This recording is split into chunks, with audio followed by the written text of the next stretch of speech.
ഇവിടെ വിദേശ കോൺസുലേറ്റ് ഇവിടെ UAE ഇവിടെ ഉണ്ടായിരുന്നു. ആ കോൺസുലേറ്റിൽ കൂടെ സ്വപ്ന സുരേഷും രഞ്ജിത്തും ഒക്കെ സ്വർണം കടത്തിയ വിവരം നമുക്കറിയാം. അത് എയർപോർട്ടിൽ കസ്റ്റംസ് അതോറിറ്റി അത് പിടിച്ചെടുക്കുകയും ചെയ്തു. ഇവിടുന്ന് സെക്രട്ടേറിയറ്റുള്ള പല സാധനങ്ങളും വിദേശത്തേക്ക് പോകുന്നത് ഈ കോൺസുലേറ്റ് വഴി അങ്ങോട്ടയക്കും, ഇങ്ങോട്ട് വരും. അത് സർവ്വസാധാരണമാണെന്ന് സെക്രട്ടേറിയറ്റ് ഉള്ളവർക്കും അന്നത്തെ കസ്റ്റംസിനും ഒക്കെ അറിയാമായിരുന്നു. അങ്ങനെയാണ് അത് പിടിക്കപ്പെട്ടത്. സ്വർണം ഇങ്ങോട്ട് കൊണ്ടുവന്നത് കോൺസുലേറ്റിൻ്റെ അങ്ങോട്ട് എന്ത് സാധനവും കൊണ്ടുവരാനും ഡിക്ലെയർ ചെയ്താൽ മാത്രം മതി, കസ്റ്റംസ് ഡ്യൂട്ടിയില്ല. അങ്ങനെ വന്ന സംശയം തോന്നിയാലാണ് സ്വർണ്ണമാണെന്ന് മനസ്സിലായി പിടിക്കപ്പെട്ടത്. അങ്ങനെയാണ് സ്വപ്ന സുരേഷും സരിത്തും ആ രീതിയിൽ കഴിഞ്ഞ 22 തവണ സ്വർണം ഇങ്ങോട്ട് കടത്തിയിട്ടുണ്ട്. ഒത്തിരി സാധനം അങ്ങോട്ട് പോകുന്നുണ്ട്. അങ്ങോട്ട് പോകുന്ന കൂടത്തിൽ നമ്മുടെ ശബരിമലയിലെ അവിടുത്തെ പുരാവസ്തു സാധനങ്ങളും പോയോ കടത്തിയോ എന്നുള്ളതിനെ പറ്റിയാണ് ഇപ്പം IBയും EDയൊക്കെ അന്വേഷിക്കുന്നത്. അതുകൊണ്ട് സ്വർണ്ണക്കടത്ത് നമുക്കറിയാം, എംബസി കൂടെ കടത്തിയതിനെ പറ്റിയും വീണ്ടും ഒരു അന്വേഷണം നടക്കാൻ പോകുന്നുവെന്നാണ് വരുന്ന വാർത്തകൾ. IBയും EDയും അതുപോലെ തന്നെ സോമോട്ടോ ആയിട്ട് CBIക്ക് ഒരു കേസ് രജിസ്റ്റർ ചെയ്യുന്നതിനും തടസ്സമില്ല. ഡൽഹിയിലെ ആസ്ഥാനത്ത് അവർക്കൊരു സോമോട്ടോ കേസ് വേണേൽ രജിസ്റ്റർ ചെയ്യാം.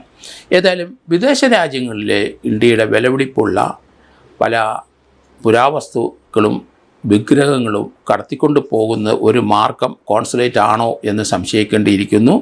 അതിനെപ്പറ്റി ഒരു അന്വേഷണം ഇപ്പോൾ IB EDയൊക്കെ നടത്തി തുടങ്ങി എന്നാണ് വരുന്നത്. എന്തായാലും സ്മാർട്ട് ക്രിയേഷൻസിലെ വേർതിരിക്കാനായിട്ട് സ്വർണത്തിൻ്റെ ചില മൗൾഡുകളെല്ലാം കൊണ്ടുപോയത് അതേപടി വിദേശത്ത് കടത്തിയിട്ടുണ്ടാവണം. പകരം സ്വർണ്ണം ഇഷ്ടം പോലെ കൊണ്ടുവരും. പകരം ചെമ്പ് തകിടിൽ അതേപോലെ രൂപമാതൃക ഇതിൽ ഉണ്ടാക്കി അതിലൊരു പൂശി ഇവിടെ വെച്ചുകൊണ്ടിരിക്കും. അതിൽ കൂടുതൽ സ്വർണം പൂശി വന്നു കഴിയുമ്പം അതും മാറ്റി പകരം വേറെ ചെമ്പ് തകിടുകൾ വന്നുകൊണ്ടിരിക്കും. ഇതാണ് ഇതിൻ്റെ ചരിത്രമെന്നാണ് എനിക്ക് തോന്നുന്നത്. അതുകൊണ്ട് അപ്രകാരം പൂജാരിയും അതുപോലെ ഉണ്ണികൃഷ്ണൻ പോറ്റിയും ദേവസ്വം ബോർഡ് പ്രസിഡൻറ്റിനെയും മറ്റ് മെമ്പേഴ്സുമാരെയും ഈ സ്വർണം അടിച്ചു മാറ്റുന്നതിൽ ഒന്നും പേടിക്കേണ്ട. പകരം സ്വർണ്ണം ഇഷ്ടം പോലെ ഇവിടെ വന്നുകൊണ്ടിരിക്കും. അത് പൂശിക്കൊണ്ടിരുന്നാൽ മതി. അതുകൊണ്ട് ദേവസ്വം ബോർഡ് പ്രസിഡൻ്റ് കാലാവധി ഇരിക്കുന്ന 2 വർഷവും അവരുടെ എല്ലാവരുടെയും കാലഘട്ടത്തിലെ സ്വർണം മങ്ങിപ്പോയി അത് പൂശണം അതിനുള്ള രേഖകളുണ്ടാക്കും. അങ്ങനെ തന്നെയാണ് സ്വർണം കടത്തിക്കൊണ്ടിരിക്കുന്നതാണ് എനിക്ക് തോന്നുന്നത്. ശബരിമലയിൽ ഇഷ്ടംപോലെ സ്വർണവും ഇഷ്ടംപോലെ പണവും വരുന്ന സ്ഥലമാണ്. ഒന്നും പേടിക്കണ്ട. അത് പൂശാനുള്ള ഒരു സംഗതി ഇടയ്ക്കിടയ്ക്ക് പൂശിക്കൊണ്ടിരിക്കണം.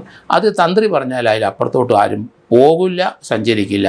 അതുകൊണ്ട് ഇത് കൃത്യമായി സ്വർണം അവിടുത്തെ പ്രസിഡൻ്റായിട്ടും അവിടുത്തെ മെമ്പേഴ്സായിട്ട് വരുന്നവർക്ക് അവർക്ക് വീടുകൾ വെക്കാനും സ്ഥലങ്ങൾ വാങ്ങിച്ചു കൊടുക്കാനും കോടിക്കണക്കിന് രൂപ അവിടെ വരും. അതിന് അവർക്ക് മേലിലുള്ള ആൾക്കാർക്ക് എത്ര കൊടുത്തുവെന്നും എങ്ങനെ കൊടുത്തു എന്നൊക്കെ കാര്യങ്ങൾ പിന്നാലെ വരും. അതുകൊണ്ടാണ് ഞാൻ പറയണത്, ഇത് കൃത്യമായിട്ട് ഒരു അന്വേഷണം പൂർത്തിയാക്കാൻ 90 ദിവസം കൊണ്ട് നടക്കില്ല. അത് ഏകദേശം 1 വർഷമെങ്കിലും എടുക്കും. അതുകൊണ്ട് ജാമ്യത്തിൽ പോകുന്നവർ പോകട്ടെ എന്ന് തന്നെ കരുതണം. കാരണം സത്യസന്ധമായിട്ട് അന്വേഷണം മുന്നോട്ട് പോകണം. ധൃതി പിടിച്ച അന്വേഷണം പാടില്ല. നമുക്ക് തൊണ്ടി സാധനങ്ങൾ കണ്ടെടുക്കണം.